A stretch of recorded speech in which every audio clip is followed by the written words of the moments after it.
wabarakatuh. Saya Aulia Rahmawati, calon guru penggerak Angkatan 11 dari Kabupaten Serang, Provinsi Banten. Saat ini saya sedang dengan kepala sekolah tempat saya bekerja, yaitu SMA 1 Pontang dengan Pak Ihsana Ramadan, MPD ya.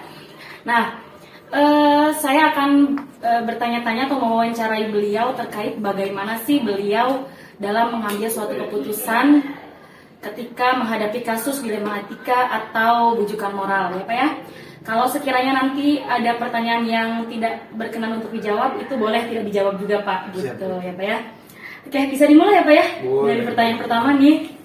Oke, jadi Pak, selama ini nih bagaimana sih Bapak mengidentifikasi kasus-kasus yang dihadapi, baik itu bentuknya dilema etika atau mungkin bujukan moral gitu Pak? Pertama-tama memang perlu kesepahaman dulu ya, apa sih dilema etika dan atau apa itu bujukan moral, karena sebetulnya istilah ini sebetulnya mungkin baru kalau di dunia pendidikan, walaupun perilakunya sebetulnya bukan hal yang baru gitu ya. Dilema etika itu yang saya pahami ini tentu adalah ketika kita mendapati sebuah permasalahan di mana permasalahan itu menyangkut dengan sebuah etik universal gitu ya, tetapi juga biasanya berbenturan antara dua kebenaran gitu.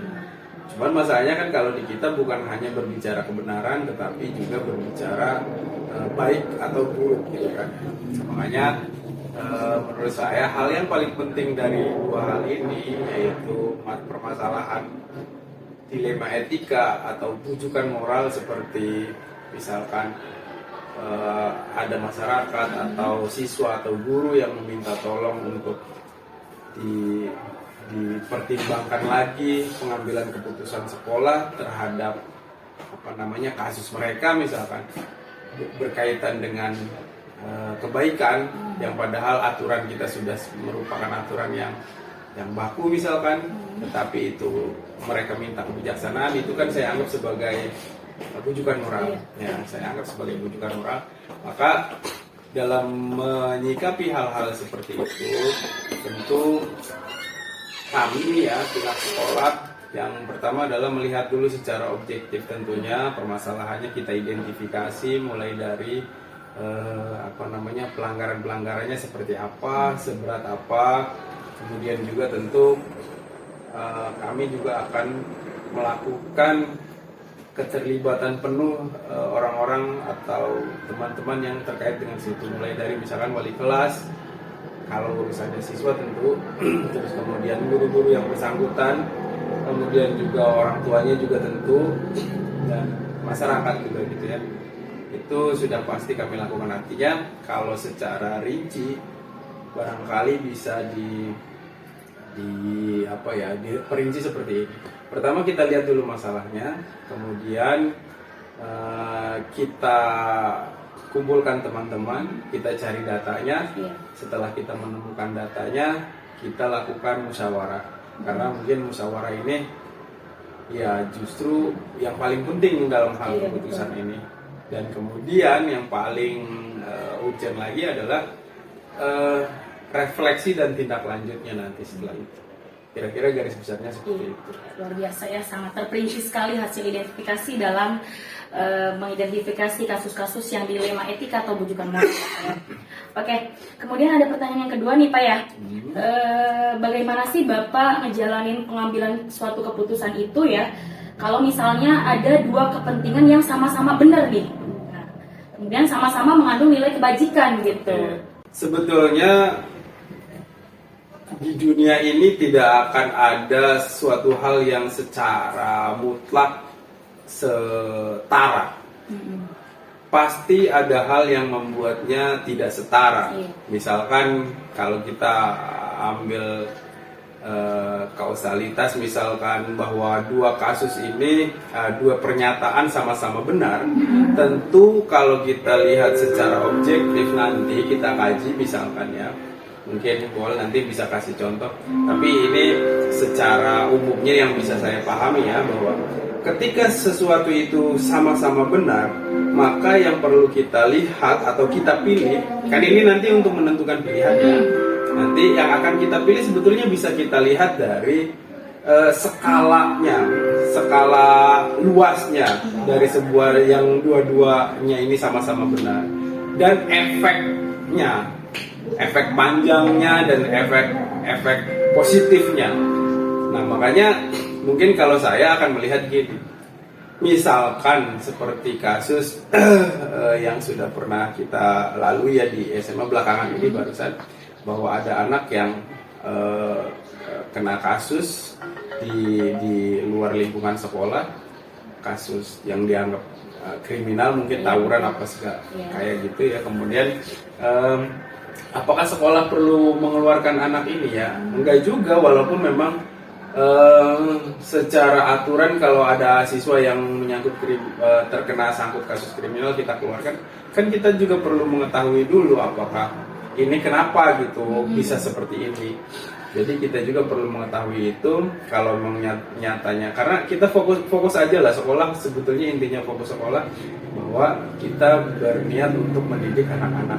Selama mereka ingin melakukan ada perubahan, ada keinginan berubah, ya coba kita lakukan dengan perjanjian tentunya. Dan kemudian menurut saya itu tadi, kalau balik lagi dengan pertanyaan bagaimana mengambil keputusan dengan ketika mendapati permasalahan yang sama-sama benar misalkan, itu yang perlu kita lakukan. Kita lihat nilai positifnya, pasti terlihat dari dua hal itu mana yang lebih besar. Jadi utamanya kita lihat itu, Pak. Jadi kita lihat nilai positifnya dulu ya, yang mana lebih besar, nah itulah yang kita lihat ya. Kemudian ada pertanyaan berikutnya, yaitu langkah atau prosedur seperti apa yang biasa dilakukan? Yang contohnya tadi Bapak sebutkan kasusnya yaitu terlibat tawuran tapi sudah di luar jam sekolah gitu. Itu gimana tuh langkah-langkahnya? Jadi sebetulnya sudah diungkapkan ya, tapi mungkin lebih rincinya. Jadi yang pertama kan pastinya kita tahu dulu anaknya siapa. Terus kemudian dari anak itu siapa, kan wali kelasnya siapa. Terus dari wali kelas itu siapa, bagaimana perilakunya nanti dengan guru bimbingan konseling. Kemudian setelah berbicara dan ngobrol dengan bimbingan konseling, tentu kita ajak ngobrol juga kesiswaan, juga guru-guru yang lain. Baru setelah di lingkup dalam sekolah kita sudah berbicara tentang itu, baru kita coba panggil orang tuanya. Kemudian setelah itu ya, setelah adanya keputusan itu, kami juga akan melakukan refleksi untuk sekolah ini gimana ke depannya, jangan sampai seperti ini terjadi lagi kayak begitu. Luar biasa, intinya adalah di refleksinya itu ya Pak ya, biar tidak terulang lagi. Oke, kemudian hal apa aja yang selama ini Bapak anggap efektif nih dalam mengambil keputusan pada kasus-kasus tertentu tersebut? Yang paling efektifnya apa Pak?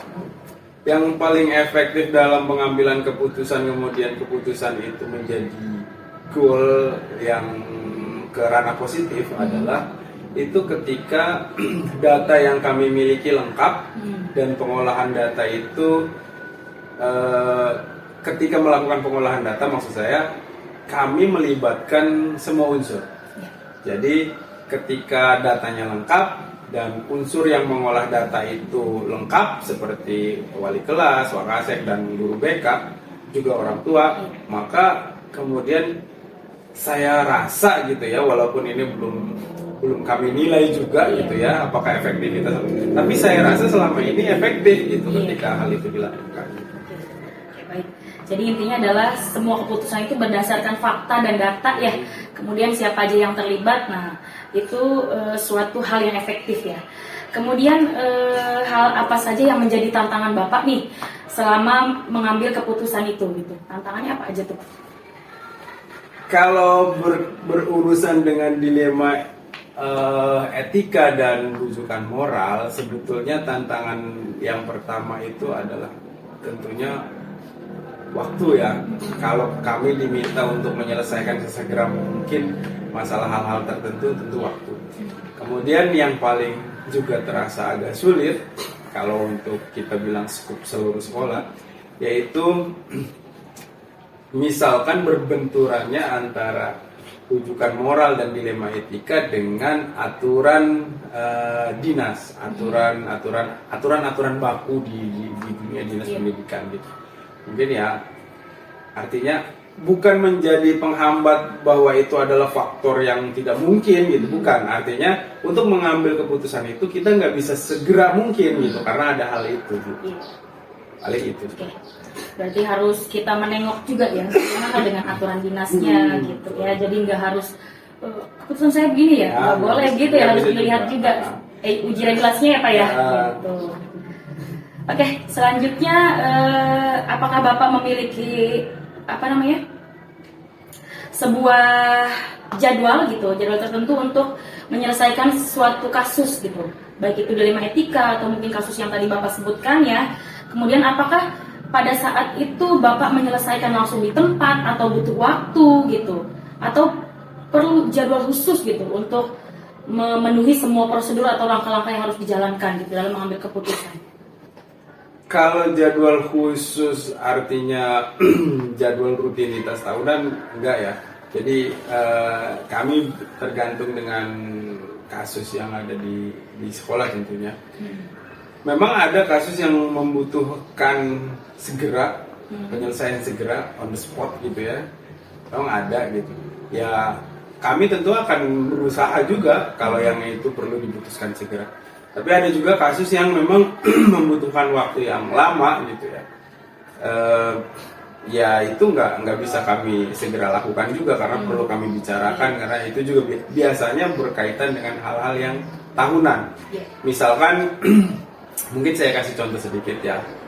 Kalau yang seperti tadi berurusan dengan siswa tadi kan itu yang segera. Saya anggap yang segera, maka kami bisa lakukan itu. Tapi kalau kasus misalkan seperti ini, sekolah kami sudah daya tampungnya sekian, 430-an. Terus kemudian ada yang meminta, ini kasus di PPDB kemarin kan gitu kan. Ada yang meminta masuk ke sini karena warga sekitar, tapi kartu keluarganya itu bukan di sini. Terus kemudian ada pihak LSM datang ke sini ingin memasukkan saudaranya dan lain sebagainya. Itu kan semacam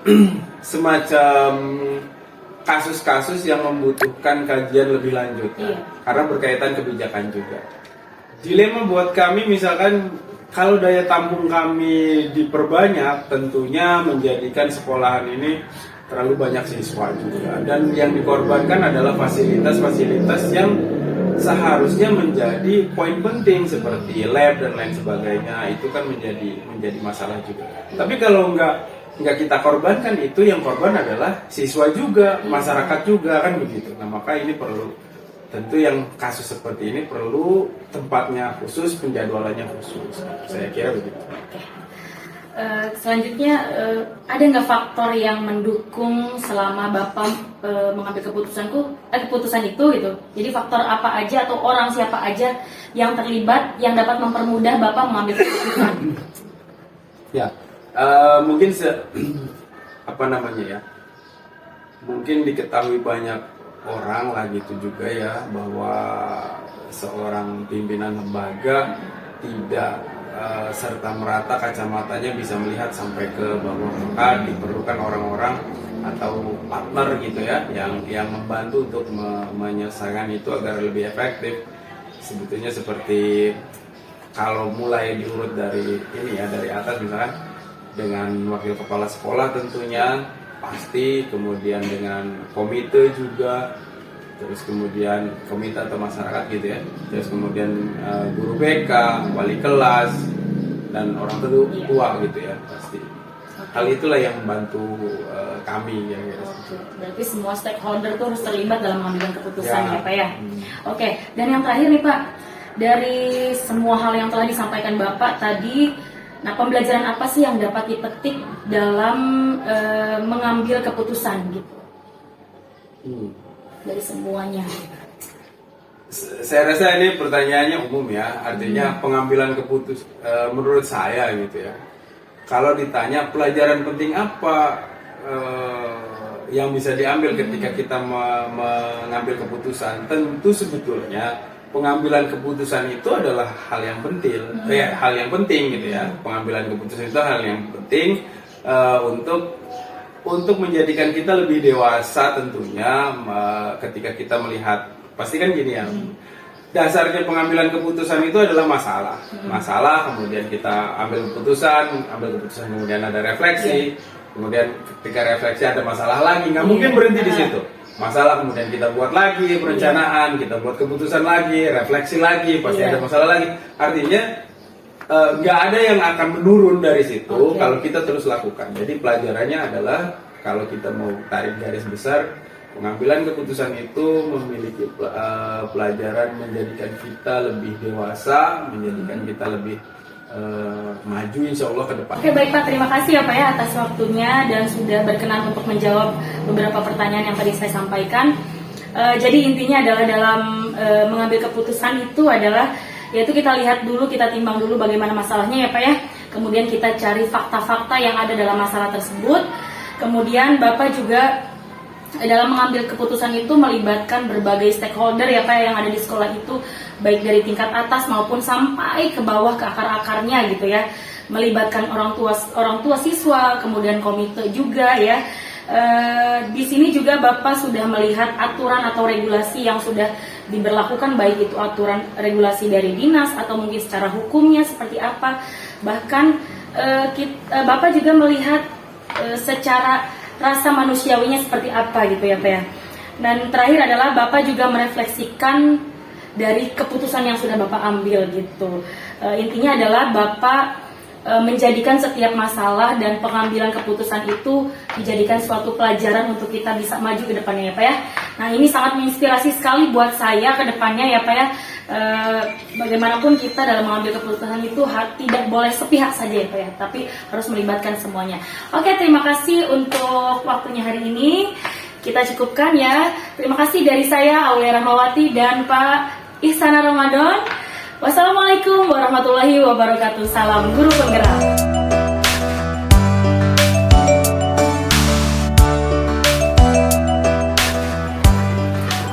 Assalamualaikum warahmatullahi wabarakatuh. Saya Aulia Rahmawati, calon guru penggerak angkatan 11 dari Kabupaten Serang, Provinsi Banten. Saat ini saya berada di SDN Kesabilan ya, dan tepatnya saat ini juga saya sedang bersama dengan Kepala Sekolah SDN Kesabilan, yaitu Ibu siapa Bu? Ida Farida. Ibu Ida Farida ya, beliau menjabat sebagai Kepala Sekolah di SDN Kesabilan, yaitu di Kecamatan Pontang, Kabupaten Serang. Nanti kedepannya Bu ya, saya mau menanyakan terkait bagaimana sih Ibu dalam menghadapi suatu kasus ya Bu ya. Nah, kalau misalnya memang ada pertanyaan-pertanyaan yang tidak berkenan untuk dijawab, tidak apa-apa Bu, karena itu Ibu ya Bu ya. Mungkin saya mulai dari pertanyaan pertama Bu ya. Jadi selama ini Ibu bagaimana sih mengidentifikasi kasus yang merupakan dilema etika atau mungkin rujukan moral gitu Bu? Kita kan biasanya ketika ini ya, baik itu dengan guru atau dengan siswa, biasanya kan kita menghadapi suatu dilema etika ya, misalkan kayak anak yang, kalau di sini kan banyak anak yang ditinggal orang tuanya. Jadi kadang-kadang ya enggak, walaupun tidak terlalu banyak gitu, tapi ada misalnya yang datang terlambat, yang belum sekolah gitu, yang seperti itu. Terus selama ini Bu ya, Ibu ngejalanin ngambil keputusan di sekolah Ibu tuh, terutama dalam kasus di mana ada dua kepentingan yang sama-sama benar Ibu ya. Iya. Nah, itu gimana tuh kalau misalnya keputusannya sama-sama benar, kemudian keputusan itu sama-sama mengandung nilai kebajikan. Misalnya anak ini datang terlambat terus, tapi anaknya berprestasi juga gitu. Di satu sisi anak ini terlambat juga karena ada alasan, mungkin ngebantu ibunya, karena nggak punya bapak gitu, mungkin dia kerja juga gitu di luar sekolah gitu. Gimana menjalankan pengambilan keputusannya Bu? Ya kita juga kan pertama kan kita identifikasi dulu apa nih masalah yang dihadapi anaknya kan gitu. Selanjutnya kan langkah apa yang akan kita kita ambil, kita lakukan. Tentu saja yang manfaatnya ya gitu lebih besar gitu langkah yang kita ambil itu gitu. Walaupun misalkan itu anak ini sering datang terlambat misalkan, tapi anak ini cerdas, kita kan mungkin bisa mengadakan pendekatan ke anaknya. Dengan cara apa sih, ngobrol aja gitu ya, ini gitu tuh. Misalkan kayak gini pertanyaannya, kenapa kamu terlambat? Nah dari alasan anak itu kita bisa mengambil tindakan apa sebaiknya yang akan kita lakukan gitu. Langkah atau prosedur seperti apa yang biasa Ibu lakukan dalam mengambil keputusan gitu? Ya biasanya saya itu kan mempertimbangkan dulu ya. Ini masalah ini kan ini yang misalnya kalau sama-sama positif ini ya. Iya.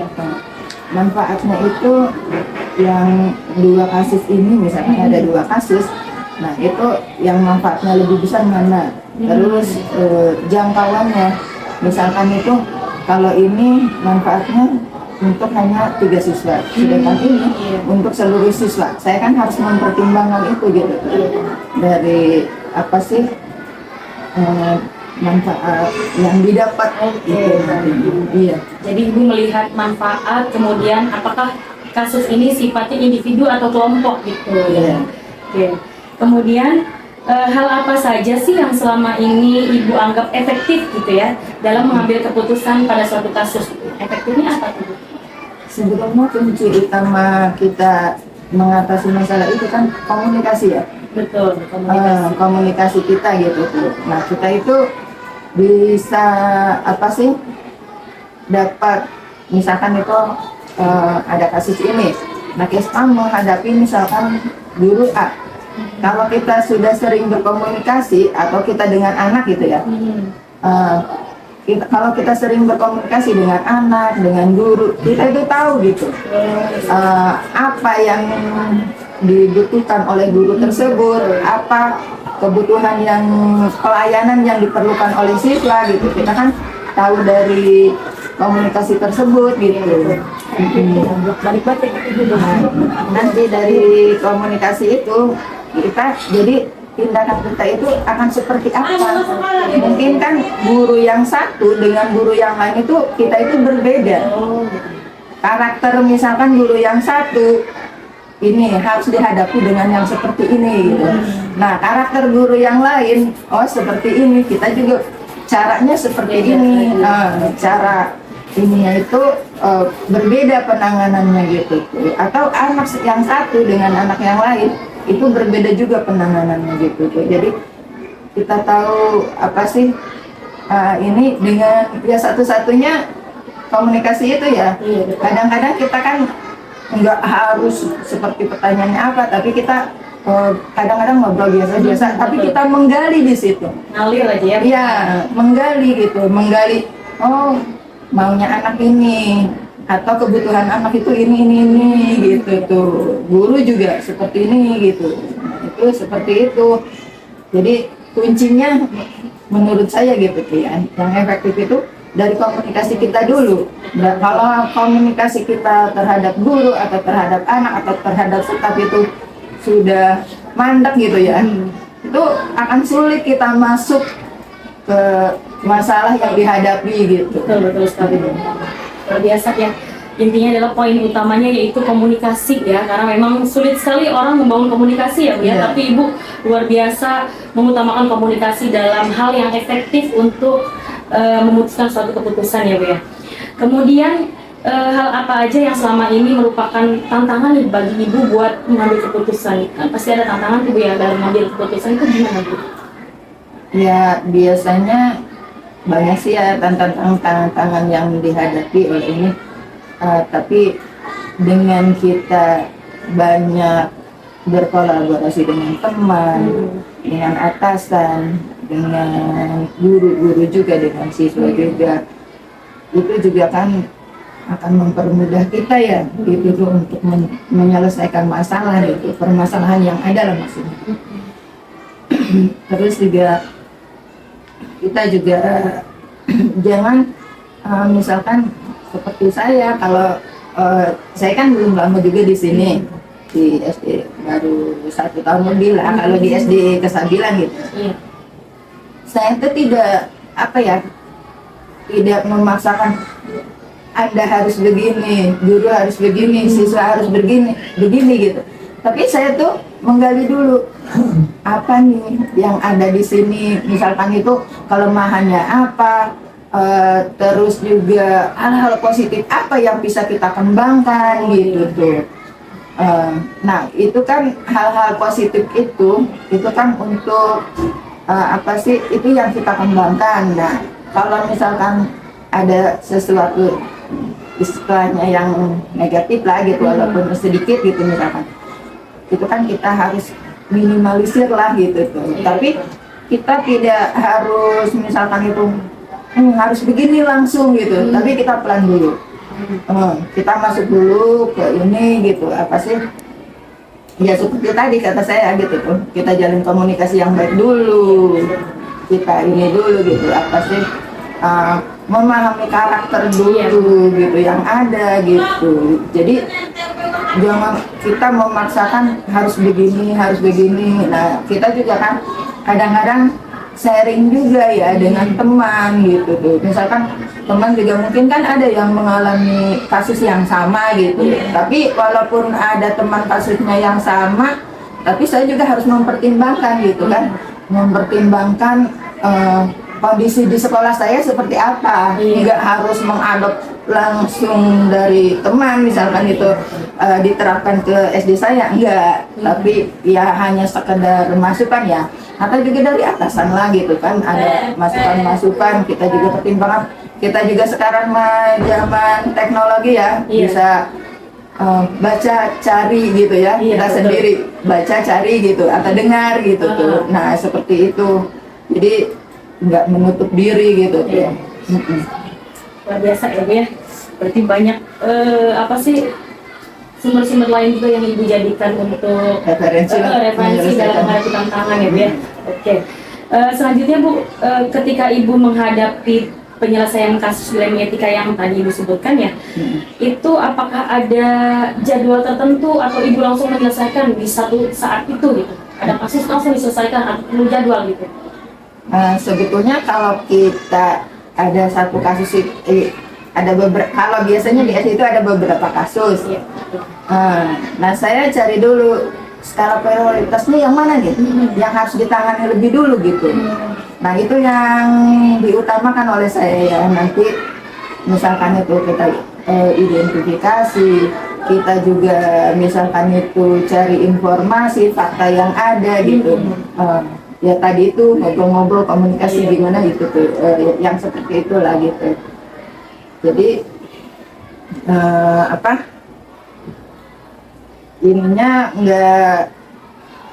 intinya gitu tuh ya, kalau menurut saya segala sesuatu juga harus ini apa, yang utama itu ya, menurut saya komunikasi itu ya.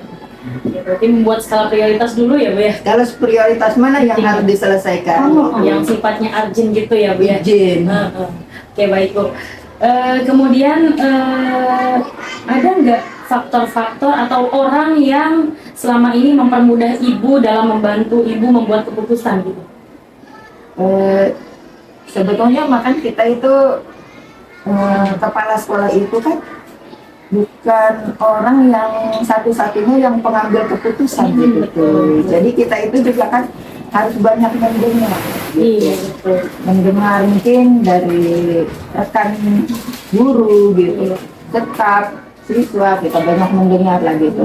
Iya, kita juga kan banyak berkomunikasi, berkolaborasi gitu kan, dengan baik itu di lingkungan sekolah sendiri ataupun di luar. Itu juga kan untuk apa, untuk membantu kita gitu tuh, untuk menyelesaikan masalah-masalah yang ada gitu. Dari semua yang tadi Ibu sampaikan ya, ada nggak pembelajaran yang dapat dipetik dari pengalaman Ibu dalam menyelesaikan setiap kasus dan mengambil keputusan itu gitu? Ada nggak pembelajarannya? Banyak sih pembelajarannya itu ya. Yang pertama, kita juga harus paham dulu masalahnya itu apa gitu. Kita jangan tiba-tiba mengambil keputusan begitu aja gitu tuh.